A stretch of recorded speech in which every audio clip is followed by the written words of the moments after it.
vraies voix Sud Radio, le grand débat du jour. C'est fini aujourd'hui et pour toujours et pour l'éternité. À jamais, le Paris Saint-Germain est champion d'Europe. Le Paris Saint-Germain remporte la Ligue des Champions. Rien ne peut justifier ce qui s'est passé dans la capitale et dans le pays. J'ai l'impression que c'était la guerre. Tellement ça claquait dans tous les sens, ça hurlait, ça. Enfin, c'était affreux. On ne peut pas parler d'une réussite, évidemment. Après, on ne peut pas parler non plus d'un échec. Vous aviez des milliers de personnes qui sont venues pour commettre des exactions et qui, pour la plupart des cas, en ont été empêchés. Ceux qui, hier soir, je le dis, sans mâcher mes mots, ont gâché cette belle fête sportive, ce sont des barbares. Le football, ça n'est pas cela. Et donc près de 560 interpellations rien qu'à Paris. Dans la nuit de samedi à dimanche, 2 morts et puis 79 nouvelles interpellations aussi la nuit dernière. Les célébrations au titre du PSG donc ont été endeuillées par la casse et les accidents. Alors parlons vrai. Est-ce que l'impunité n'est pas la première cause des violences? Seuls 3 casseurs ayant été déférés après les violences consécutives à la demi-finale contre Arsenal. Et à cette question, faut-il des peines de prison systématiques et immédiates pour les casseurs? Vous dites oui à 96% et ça vote énormément sur X. Venez nous donner votre avis au 0826 300 300. Et Pascal Bito-Panelli est avec nous, commandant divisionnaire honoraire de police et patron dans la sécurité privée. Bonsoir, merci d'avoir accepté notre invitation. Philippe Bilger. Parmi les multiples interpellations qui ont été opérées, il y a vraisemblablement des personnes qui vont être déférées, je ne sais pas combien, et à partir du moment où la preuve de leur implication dans un acte de délinquance sera apportée, ces personnes-là seront condamnées immédiatement. C'est évident.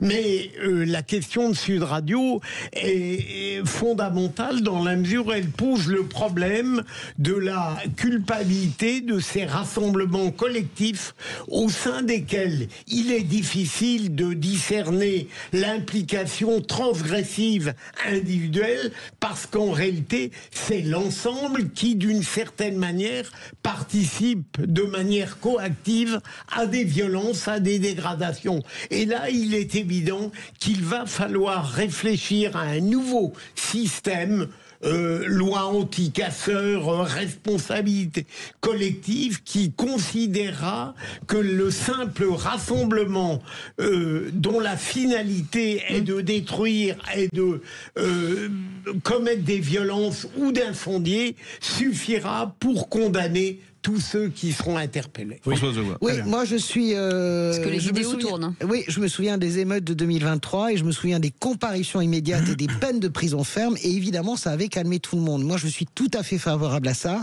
aussi sûrement que je pense qu'il ne faut pas mettre en prison quelqu'un qui prend la statue de Macron et la remet pour faire un acte politique. Autant là, il faut une fermeté absolue. En 2023, souvenez-vous, les émeutes, ça avait marché. Vous aviez des mômes qui n'étaient pas forcément d'ailleurs, qui étaient des mômes de bonne famille, qui étaient sidérés, ils se retrouvaient au tribunal, jugé à la barre et directement avec les pinces. Et ça a vraiment, à un moment donné, fait redescendre la pression. Ça n'a pas duré longtemps, malheureusement. Non, mais c'est pas possible. On est en France. 2 morts. Vous avez vu ces images de dingue. Moi, je voulais aller faire la fête avec tout le monde, etc. On a plus renoncé. Des blessés graves, notamment à Grenoble, etc. On a renoncé. J'ai pas envie d'aller me retrouver. Pas le policier qui est dans le coma. Oui, qui est dans le coma. Plus le périphérique. Et les pompiers. Et le périphérique bouché. Est-ce que vous avez vu ces images délirantes du mec qui se fait tirer sa moto? Il se fait descendre de sa moto pour qu'on lui pique. Donc là, il y a une faille de sécurité. Je sais bien que notre ami Pascal dira c'est un peu tout. Il sera peut-être sur la ligne de Bruno Retailleau. Moi, je pense que Bruno Retailleau a raison de dire que ce sont des barbares. Je pense qu'Antoine Léaumont a tort, évidemment, de raconter n'importe quoi, comme toujours, mais parce que c'est son fonds de commerce, le député LFI. Et il fallait pas autoriser les Champs-Élysées. Il fallait peut-être faire du filtrage à l'entrée du périphérique. Il y a quelque chose qui ne s'est pas fait dans cette finale. Et c'est d'autant moins excusable que la demi-finale avait déjà été un désastre. Jean-Michel Fauvergue. Moi, je crois que dans ce type de manifestation hyper violente, on est dans autre chose. On est dans autre chose que des manifestations. C'est sociologiquement, psychologiquement, économiquement différent. Il y a une volonté délibérée de profiter d'un événement pour casser, pour avoir cette adrénaline-là, aller casser, pour taper du flic, pour se servir aussi, pour faire ses courses, pour se servir, etc. Et donc, il faut agir différemment. Et ça, on n'a pas encore compris. Il va falloir agir différemment et donner des moyens nouveaux à la police. Pourquoi ? Parce que les policiers aujourd'hui, les policiers et les gendarmes sont empêchés parce que ils courent 3 dangers. Le premier danger, c'est le danger physique dans ces manifestations. Le deuxième danger, c'est le danger administratif. Et le troisième danger, c'est le danger judiciaire. Parce que, souvenez-vous, dans les dernières émeutes, combien de policiers, y compris du RAID, ont été mis en examen ou ont été mis en garde à vue. Et donc, dans ce domaine-là, il faut prendre des mesures. Il y a une idée qui chemine. Et il faut prendre des mesures différentes. Les mesures différentes, c'est quand on a affaire à ce type d'événement-là, dont on sait qu'il va y avoir des casses après, c'est de prendre des mesures d'exception, d'avoir dans le temps et dans le lieu un système d'exception à la main des préfets. Comme les JO à la main des préfets, pourquoi pas, un système d'exception particulier qui, à minima, instaure 2 choses importantes. D'abord, et là je rejoins Philippe, la responsabilité collective de ceux qui sont en train de casser. C'est-à-dire qu'on ne soit pas obligé à un certain moment de prouver que cette personne a fait ça, mais que l'ensemble du groupe qu'on a pris devant la casse soit condamné de manière... et ça existe déjà. C'était la loi de 70.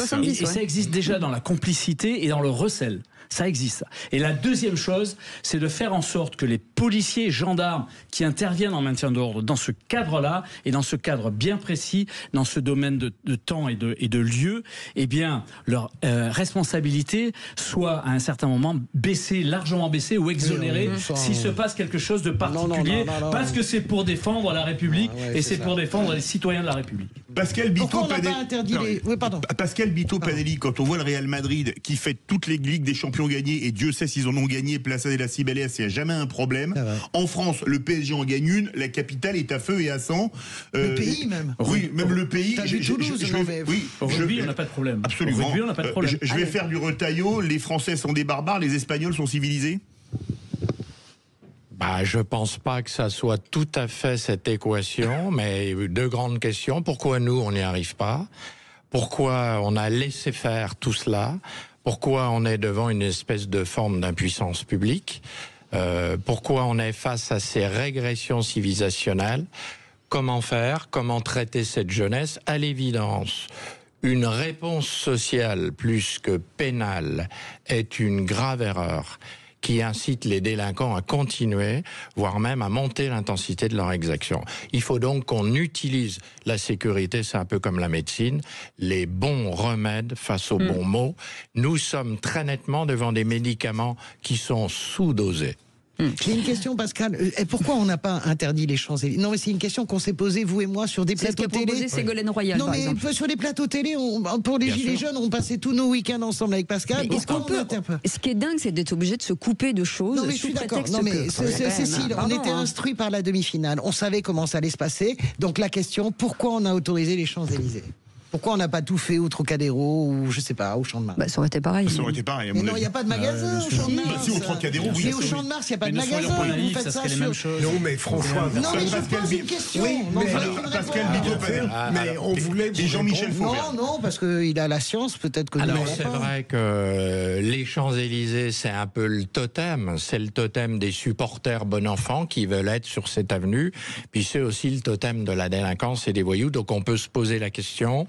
Je pense que si on l'a pas interdit, c'est parce qu'on s'est dit on va pas renoncer. On a en France la technicité. Je vous rappelle quand même qu'on vient de contrôler des Jeux Olympiques. Donc on a une expertise, une technique qui est mondialement reconnue et qu'on a voulu essayer de maîtriser, de contrôler l'événement sur les champs. Ségolène Royal proposait, dans ces grands événements en tout cas, avec une liesse nationale, de dire finalement tous les mineurs à la maison. Ça, c'est à la Ségo. C'est une mesure radicale. Je ne sais pas si elle serait décisive. Couvre-feu, mais excusez-moi, à Nantes, un gamin de 12 ans a été chopé en flagrant délit et a attaqué un bus. Donc des gens se demandent ce que font les parents. Sauf s'il est avec ses parents, bien entendu. C'est intéressant ce que dit Ségolène. On retrouve l'ordre juste. Non, mais on retrouve l'ordre juste. Mais c'est pas ça. Mais sur les Champs-Élysées, j'y reviens. Vous vous souvenez quand même que les Gilets jaunes, ça bascule. Ils arrivent quand même à fracasser l'Arc de Triomphe, le musée de l'Arc de Triomphe. Et on continue à ouvrir les Champs-Élysées. Et à un moment donné, on a fermé les Champs-Élysées. Donc pourquoi on ne peut pas se résoudre? Parce qu'on recule. Mais là, il était normal. Non, mais je pense que ça va marcher pour autant. Je rejoins. Lors de la demi-finale, après les débordements, le préfet de police avait dit probablement on permettra l'accès aux Champs-Élysées. Il est difficile dans les conditions d'hier. On ne pouvait pas ne pas le permettre. Allez. Non, mais l'idée qui est soulevée d'avoir un moment d'exception, une loi d'exception qui, dans le temps et dans les lieux, qui donne des pouvoirs supplémentaires, ça c'est une idée importante qui permettra d'appliquer les choses. Parce que interdire aux mineurs, c'est une bonne chose, mais il faut l'appliquer après. Il faut aller sur le terrain, prendre le mineur par l'oreille et le mettre dehors. Et ça, c'est pas possible aujourd'hui. Et je vais même aller beaucoup plus loin. Vous parliez tout à l'heure de la loi anti-casseurs de 2019. Je l'ai votée, la loi anti-casseurs de 2019. Dans son article 1 ou 2, je ne me rappelle plus exactement, il y avait l'interdiction de manifester pour des gens genre hooligan, comme l'interdiction de stade. Eh bien, ça a été voté, ça. Et tout le monde était pour ça. Devinez qui c'est qui a cassé ça? Le Conseil constitutionnel. Et donc on s'est pas donné les moyens. On ne s'est pas donné les moyens. 0826 300 300. Yannick est avec nous. On vous écoute, Yannick. Écoutez, je vous écoute depuis un petit moment. D'après moi, c'est qu'on a loupé beaucoup de choses déjà à la base. L'éducation parentale n'y est plus, l'éducation scolaire n'y est plus. Je crois qu'on doit tout reprendre. Je dirais qu'il y a une génération qui est un peu foutue, mais il faut au moins sauver celle qui va monter. Moi je me rappelle quand j'étais gamin, je faisais des conneries, mon père me disait écoute, si tu continues, je te mets dans une maison de correction. Il y avait des écoles de redressement, etc. Moi je crois qu'aujourd'hui il n'y a plus rien, c'est-à-dire que les gamins, les punir et aller les mettre en prison et compagnie, mais ça sert à rien. Oui, il faut être sévère, j'accorde, mais je sais pas, il faut trouver d'autres protocoles. Là déjà, ils ont tous été filmés. Il faudrait au moins reconnaître leur faciès, au moins les lister, et à quelque part on pourrait appliquer quelques trucs. Moi je crois qu'il faudrait qu'ils fassent des travaux d'intérêt généraux. Mais la loi anti-casseurs de 1970, c'est-à-dire quand on allait chercher l'argent chez eux. Responsabilité pécuniaire. Tout à fait. Moi, je crois qu'il faut revenir sur des choses plus sérieuses. Moi, aujourd'hui, les réseaux sociaux sont quelque chose qui fonctionne énormément et sur lequel ils sont les rendez-vous. Celui qui a été fautif, celui qui a fait une faute, il est interdit à vie de réseaux sociaux. Je ne sais pas si c'est possible ou pas, mais il faut. Vous pouvez mettre des brouilleurs dans les cités. Et puis vous pouvez créer un nouveau compte sur n'importe quel réseau social avec une nouvelle adresse mail. Hein. Ça c'est impossible. On va pas interdire les gens de téléphone portable ou d'ordinateur. Hein. Non. Non, je pense qu'il faut absolument remettre ces gens dans un système social. Moi, je me rappelle quand j'ai fait l'armée, dans la chambre où on était, il y avait toutes les couleurs, toutes les races, des gens de partout. On était unis, on savait de quoi on parlait, on était ensemble. Aujourd'hui, dans les cités ou ailleurs, il y a un chef qui dit un peu aux autres ce qu'il faut faire. Les jeunes aujourd'hui, il n'y a plus de parents qui gueulent, il n'y a plus personne qui les met, il n'y a plus rien.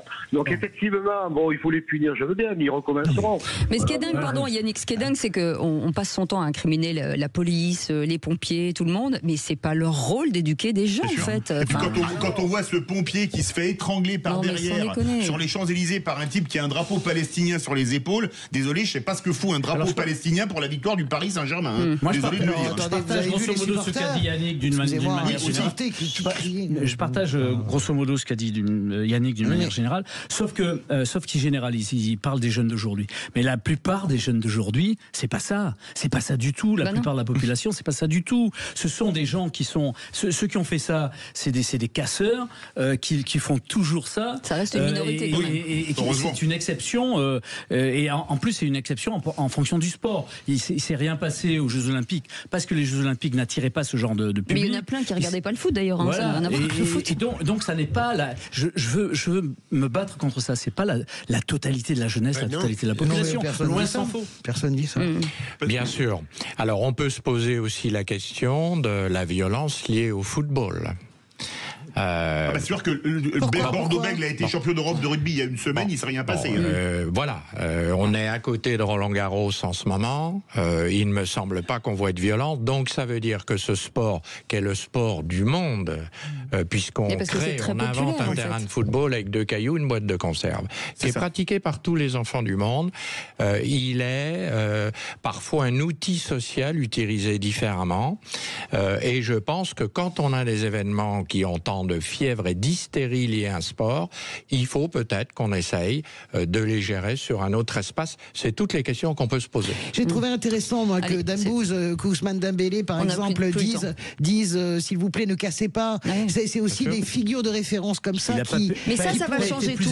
Que les autres, hein. C'est ce que je voulais dire, et c'est ça qui m'a un peu désolé, c'est que je me suis dit, c'est une figure de référence, et en réalité... Tout le monde s'en est foutu. Merci en tout cas Pascal Bitopanelli d'avoir été avec nous, commandant divisionnaire honoraire de police et patron dans la sécurité privée. Merci les amis, vous restez avec nous. Yannick, dans un instant, le qui c'est qui l'a dit? Ok. Oui, ok. Voilà, c'est ça. Et attention, parce que la loi des casseurs des vraies voix, c'est quelque chose. Allez, on en parle dans un instant. À tout de suite. Sud Radio, votre attention est notre plus belle récompense. Ça donne beaucoup de bien aux gens, rien que de vous écouter à la radio régulièrement. C'est très agréable, c'est rare. Bon, écoutez, vous voulez me rendre ému, je le suis un peu. Sud Radio, parlons vrai.